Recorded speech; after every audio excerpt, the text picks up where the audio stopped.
March 27, 1977. Tenerife Norte Airport.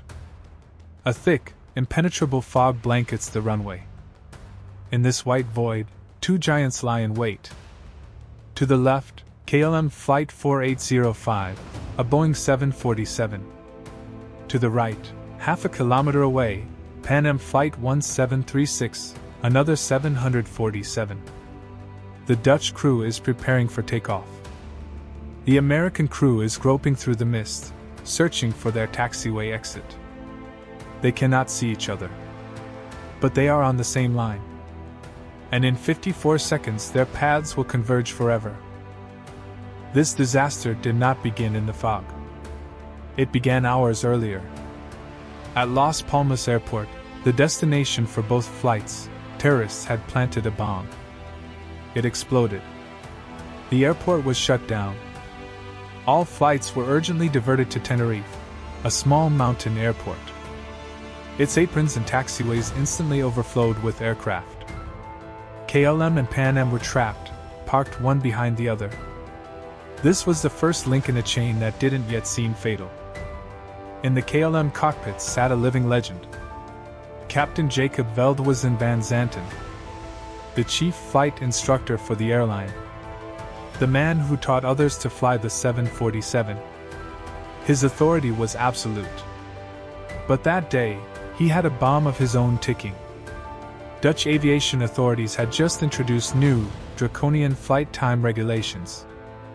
Exceeding crew duty limits was now punishable not by a reprimand, but by criminal prosecution. Van Zanten looked at the clock. He understood. Any delay in Las Palmas after departure from Tenerife would cancel their flight. The crew would time out. This pressure hung in the cockpit like a heavy weight. So Van Zanten made a logical decision. To save precious minutes in Las Palmas, he ordered the plane to be refueled right there in Tenerife, to the brim. Refueling a 747 isn't a 5-minute affair. It's 40 minutes during which Pan Am, parked behind, could not move. Its crew watched the fuel trucks and understood. They were in a trap. They could have requested an alternative route from the controller, insisted, but they remained silent. It was a quiet, collective submission to circumstance. And then came the fog. Real dense like milk. Visibility on the runway dropped to 300 meters. In such conditions, all hope rested on the radio. And it betrayed them. The controller spoke English with a strong Spanish accent. His phraseology was far from perfect. Static. Noise. When KLM taxied onto the runway for takeoff, the controller transmitted their after-takeoff routing. The key phrase was, after takeoff, turn left. But in Van Zanten's headset, through the crackle and accent, only one word cut through clearly. Takeoff. This was the critical illusion. In aviation, there's a strict, inviolable phrase for takeoff clearance. Cleared for takeoff. It was not spoken. There was only a stream of words over the radio, which the stressed, pressure-addled brain of the captain instructor interpreted as a command. His own authority, his own confidence, played a cruel trick on him. He saw what he wanted to see. KLM began its takeoff roll. In the cockpit, the powerful, confident roar of the engines built. And then the flight engineer, Willem Schroeder, turned around. He was an experienced, intelligent specialist. And he felt a break in the logic. They didn't have clear clearance. He looked at the captain and asked a question.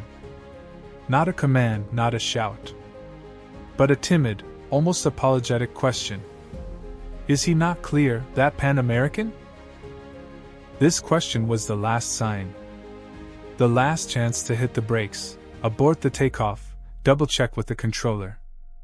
The entire disaster hung on the thread of this dialogue. Van Zanten, without taking his eyes off the white void beyond the windshield, tersely replied, "Oh yes."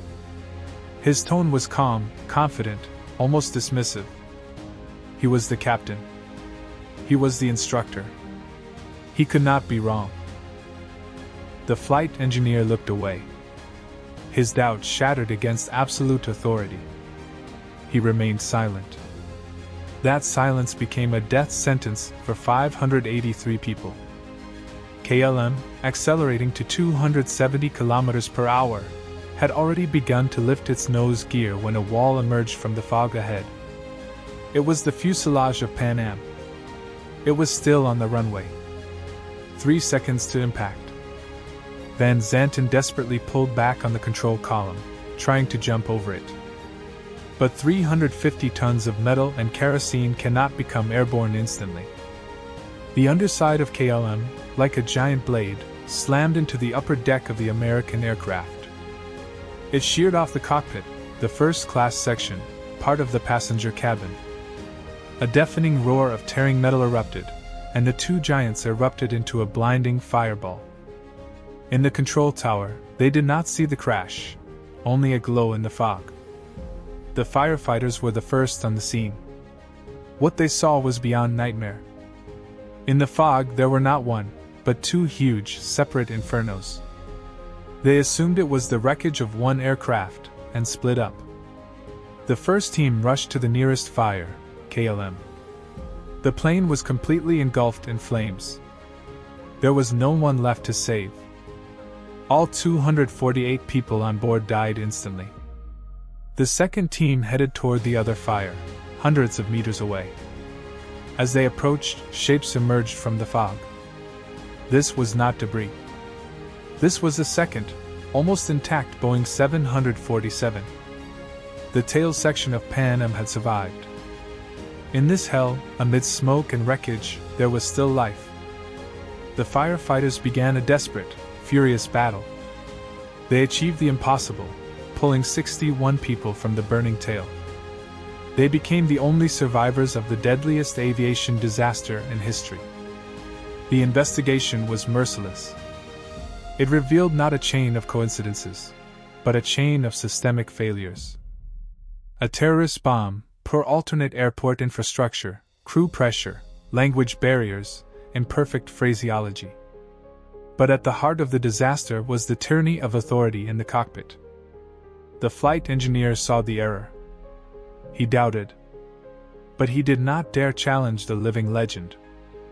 Therefore, the world after Tenerife changed not technologically, but psychologically.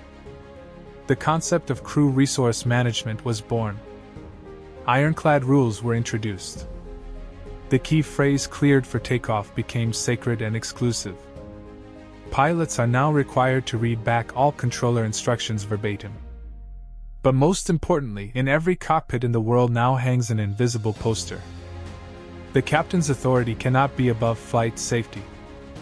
The most junior crew member gain not just the right, but the duty to shout "stop" if they see an error. The firefighters of Tenerife saved those who could be saved that day. Aviation, learning its horrific lesson, saved thousands of lives in the future. Every time you hear a pilot's crisp, emotionless "cleared for takeoff" confirm in your headphones, that is the echo of that foggy morning. It is the memory of 583 lives that paid the ultimate price for a simple truth. Sometimes the most important order is the order to your own captain to stop.